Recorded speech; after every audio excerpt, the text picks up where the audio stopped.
Before we jump into tonight's story, I want to invite you to do 3 things that would really help. The first is to leave a rating and a review on this podcast and share your favorite episode with a friend, someone who loves these kinds of stories.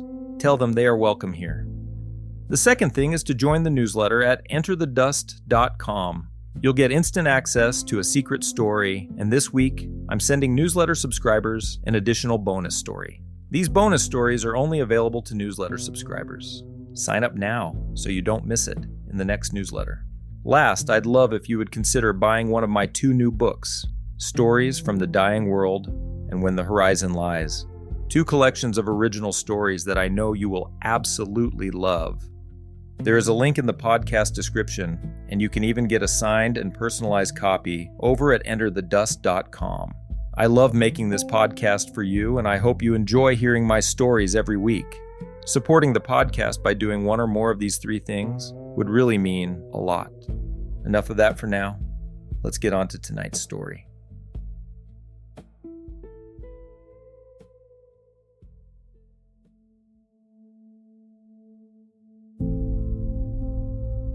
On the morning of March 14th, 1968, a Skull Valley rancher named Ray Peck ate a handful of snow. There was nothing strange in it. The wind had been up for 2 days across the valley, hard and cold, off the western desert. Peck had been out in it since before light running a crawler tractor between his herds. It was the kind of weather that cracks a man's lips and makes him grateful for anything wet. So he scooped a handful of clean March snow and ate it the way a working man does without thinking. Then he went back to the tractor, and the day went on. Peck was a rancher, and he was also something else on the side. He was a supply clerk on the Army base that sat over the horizon to the southwest, the one nobody in the valley talked about much and everybody knew was there. That was the arrangement out in that country. You ran your sheep on the open desert, and the Army ran whatever it ran behind the fence, and the 2 did not ask each other questions. Later that morning, Peck started finding the birds. They were on the ground where birds are not supposed to be, and they were not moving. Near them was a rabbit. It was alive, but it was wrong. It sat in the open, and its body was doing something a rabbit's body should not do. He noticed it the way you notice a thing you do not yet have a name for. Then he kept working, because the snow was turning to a cold rain and there were animals to see to. Within a day, there were men from the base in his yard. They came by helicopter and sat down in the dirt where his children could watch. They got out and began collecting the dead things off his land, and then they drew blood from his family. Nobody explained much. That was also the arrangement. And out across the valley in numbers, the sheep were dying. To understand what happened in Skull Valley, you have to understand the place the wind was coming from. Dugway Proving Ground covers something like 800,000 acres of Utah's West Desert. It sits about 85 miles southwest of Salt Lake City. The Army opened it in 1942 in the middle of one war for a specific purpose. It needed somewhere to test the weapons a country does not test near its cities. The land was chosen because there was so little out there to harm. Dry, empty, ringed by bare mountains. It was the kind of distance that swallows sound and secrets in equal measure. For decades, the work behind that fence was among the most closely held in the country. Chemical agents, biological agents. Across its decades, the base ran well over 1,000 chemical trials, and it kept making small batches of biological agents into the late 1990s, anthrax among them. That was long after the country had sworn off such things in public. This was less a base than a small secret country with its own weather and its own rules. Skull Valley lived beside it the way a town lives beside a quarry.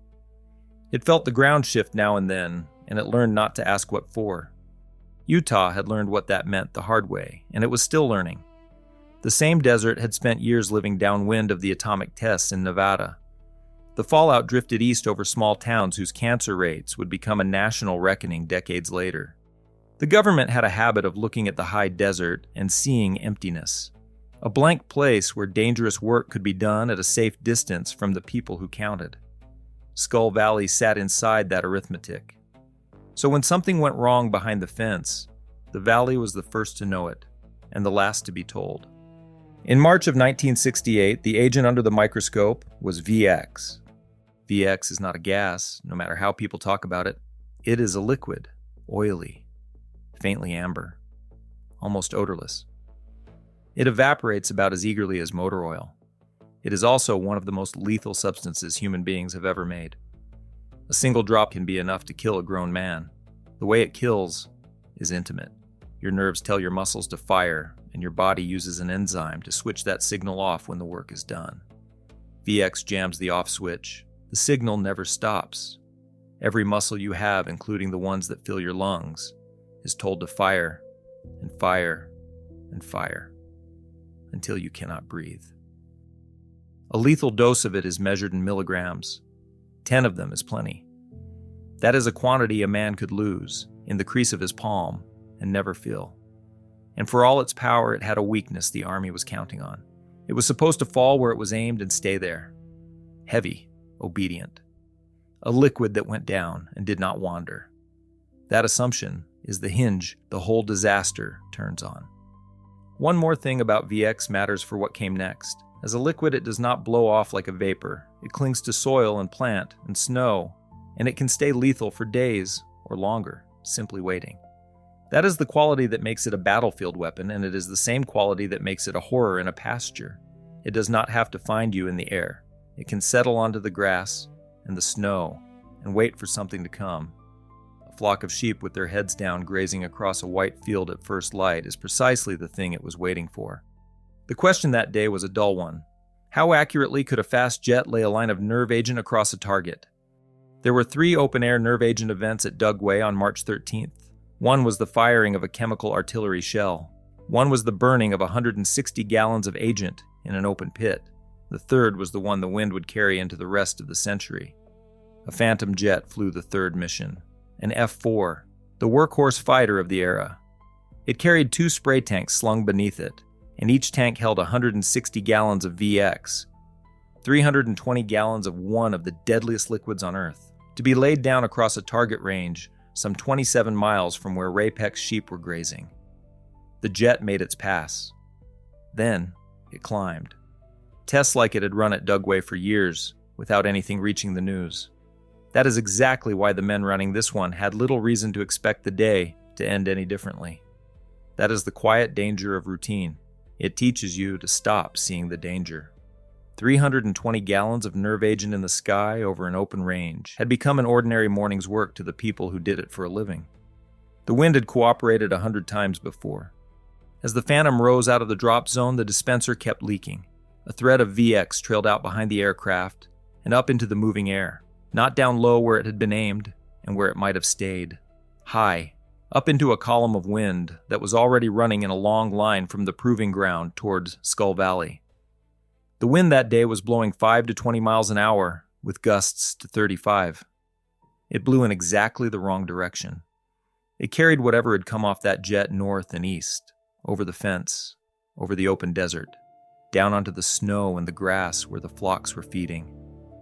Nobody saw it. That is the thing to hold on to. There was no cloud, no smell, no sound. There was only a clear, cold day in the high desert and a wind that had carried a great many ordinary things across that valley, and now it carried something that was not ordinary at all. There was a great deal of it in the air. 320 gallons is not a vial in a laboratory. It is closer to a fuel drum and a half of a substance measured for killing in fractions of a single drop. The arithmetic is almost impossible to hold in the mind. 1 tank of it fully dispersed carried enough lethal doses to empty a city, and the army was spraying 2 of them across an open range to learn how evenly the stuff would fall. The whole margin between a clean test and a catastrophe came down to 1 tank that failed to empty and a wind that refused to cooperate. And it traveled the way only a fine mist can travel. The droplets were small enough to ride the moving air for miles and heavy enough to fall out of it onto whatever lay below. By the time the jet was back on the ground, the agent was already drifting down onto a valley full of grazing animals. No one at the base knew it yet. No one in the valley knew it yet. The only thing that knew was the wind. And the wind does not keep records. By the morning of the 14th, the valley was a killing floor. The county sheriff was a man named Fay Gillette, and he came out to see it and never lost the picture. He said years later that he had never seen such a sight in his life. Sheep lay scattered across the snow as far as the eye could carry. Hundreds of them, then thousands. Some were already dead, some were not. The ones still living were the worst sight. They stood with their heads dropped and tilted. They swayed. They refused food. They walked as though the ground had stopped being reliable under them. Some went down fast. Others lingered for days and even weeks, dazed and stumbling in front of the men who owned them and could do nothing. For many of those families, the flock was not a side venture. It was the year's income, the mortgage, the thing the whole household turned on. And it was gone between a sunset and a sunrise. A man could stand at the edge of his own range and watch his livelihood lie down in the snow and not get back up. And there was no enemy to face, no fire to fight, nothing to do with his hands. Whatever had done this had come and gone on the wind. That is a particular kind of helplessness. You cannot fence against it. You cannot shoot it. You can only count what is left in the morning. Word went up the line fast. Within a day, the calls were reaching the base and the university and the state. Men in trucks and men in helicopters came out to a valley that smelled of death and had no explanation for it yet. The veterinarians who walked that range had seen poison before. They had seen bad water and bad feed and the long damage of a hard winter. None of them had ever seen anything that moved through a flock the way this had. It did not pick and choose. It took the whole valley at once. When the counting was done, the number landed somewhere around 6,000. 6,000 head dead within a week. Several hundred more were so far gone they had to be put down. The ranchers knew the way men who work with animals know things before the science arrives, that this was not a sickness. Sickness does not come to a whole valley in a single night.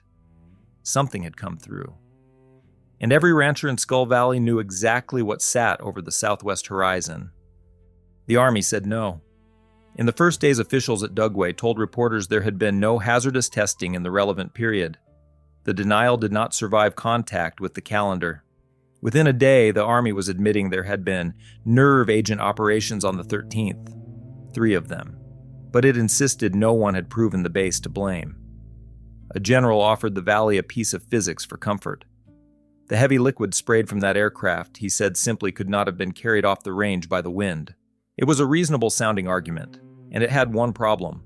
The wind had in fact been blowing, measured, recorded, in a line that ran from Dugway straight into Skull Valley. The general's physics required a calm day. The weather logs described the opposite. What followed was not a cover-up so much as a fog, and the fog was made of several things at once. Some of it was ordinary self-protection. An admission meant liability, and the Army was in no hurry to write checks for something it had not been forced to own. Some of it was the real difficulty of the science. The veterinarians who examined the sheep narrowed the cause to an organic phosphate compound. That is the chemical family that includes both farm insecticides and military nerve agents. It pointed hard at VX, but it did not point only at VX. And in that gap, other explanations could breathe. Maybe a rancher had misused a pesticide. Maybe the flocks had eaten something poisonous off the winter range. These theories were floated, and none of them ever fit the timing, or the scale, or the wind. There were details in the field that did not fit a clean nerve agent story either. Some of the dying sheep breathed normally when they should not have. The cattle and the horses in the same valley seemed untouched, and so did the dogs and the wild animals. That was hard to square with a poison strong enough to drop 6,000 sheep. Those gaps were real, and they were where the alternative theories lived. But each one died on the same 3 facts. The scale was wrong for one careless ranch. The timing landed a single day after the Army sprayed 320 gallons of nerve agent upwind. And the wind itself ran from the range to the flocks like a line drawn on a map. You could explain away any one of those. No one could explain away all 3 at once. And some of the fog was simply where this was happening. Dugway was a Cold War laboratory at the height of the Cold War. The men who knew the most about what VX would do were forbidden to say what they knew. They had handled the agent for 15 years and had never had a reason to test it on grazing farm animals. So when they tried afterward to reproduce the Skull Valley deaths by exposing sheep to VX, the results came back muddied. The test animals did not sicken in quite the same way. So the scientists who could not speak fell silent, and to a grieving valley, the silence read as guilt. The fog was pulled apart by a politician. On March 21st, a week after the dying began, United States Senator Frank Moss of Utah went public with a Pentagon document. It confirmed that a jet had sprayed 320 gallons of VX at Dugway the day before the sheep began to fall. The denial was over. From there, the pressure only built. Utah's own Governor Calvin Rampton came to believe the Army was plainly at fault and ought to pay for what it had done. And he was not a man the Army could easily wave off. What had begun as a local tragedy in a county most Americans could not find on a map was turning into something a press statement could not contain, because the question underneath it had stopped being about sheep, and the country was beginning to watch. Reporters who had spent the decade prying at the quieter corners of the Cold War began to circle the story. One of them would later become the most famous investigative journalist of his generation. A dead flock in a Utah valley most people could not place on a map was becoming a window. Through it, the public could see for the first time the machinery that had been running in its name, out in the empty places. About 3 weeks after the deaths, investigators went back and sampled the valley itself. The snow, the grass, the ground the flocks had fed on. They found VX in the blood, in the stomach, in the liver. Necropsies showed the chemical fingerprint of the agent driven deep into the sheep's nervous tissue. The off switch jammed, exactly as VX jams it. After that, there was nothing left to argue on the science. The agent was in the snow the flocks had eaten and in the tissue of the flocks themselves, and it carried the specific signature of what had been sprayed on the 13th. A chemist could have drawn the line from the jet to the dead sheep.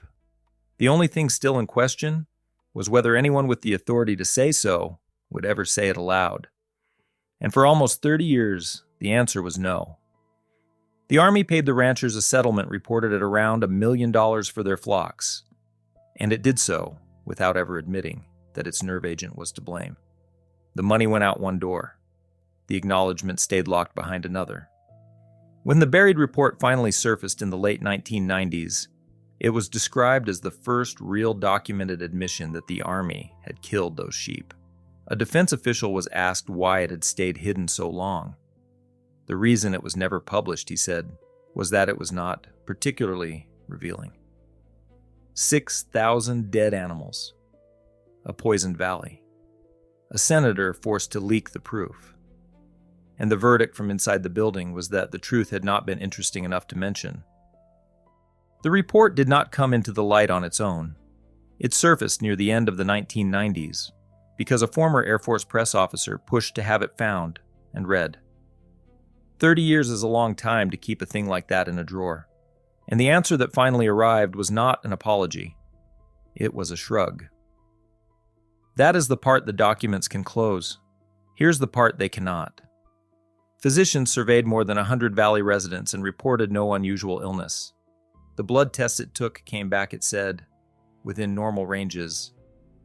The amount of VX that reached people was estimated to be far too small to hurt them. By that accounting, the wind killed the flocks and spared the families, and the matter was closed. And it may be that the accounting is right. A low dose of VX can move through a body and leave little that a blood test will catch weeks later. And a valley full of people frightened by helicopters and dead animals is a valley primed to read every headache as proof of something.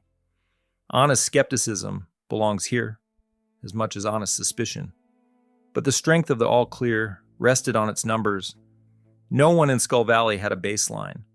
No reading of their own blood from before the test. So there was nothing to measure the after against. You cannot show that a man's level fell if you never learned where it began. The reassurance rested partly on a measurement no one had thought or chosen to take. That is quieter than a cover-up and harder to argue with. An absence where an answer should be. And then there is Ray Peck. Peck had been out in the wind both days. He had eaten the snow. In the week after his family came down with what they took for a brutal flu, sore throats, trouble breathing, violent stomach sickness. When the helicopter crew tested the 3 Pecks who were home, the Army's own records noted a wife with a cough and a sore throat, and difficulty breathing across several days. And when Peck's own blood was tested, The enzyme that VX attacks came back low, below the normal range the Army's own documents set out. He was not the only one. Several other men with low readings turned out to work at the base, and when the Army calculated the average that showed the valley was safe, those men were left out of the math.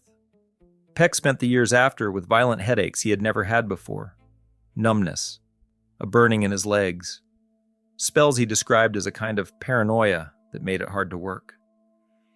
By the middle of the 1980s, he was getting brain scans. His grown daughters would speak of losing pregnancies at a rate that frightened them. None of it is proof. All of it is the kind of thing that proof is supposed to rule out and never quite did. This is how that kind of harm always hides. A nerve agent at a low dose does not leave a wound a coroner can point to.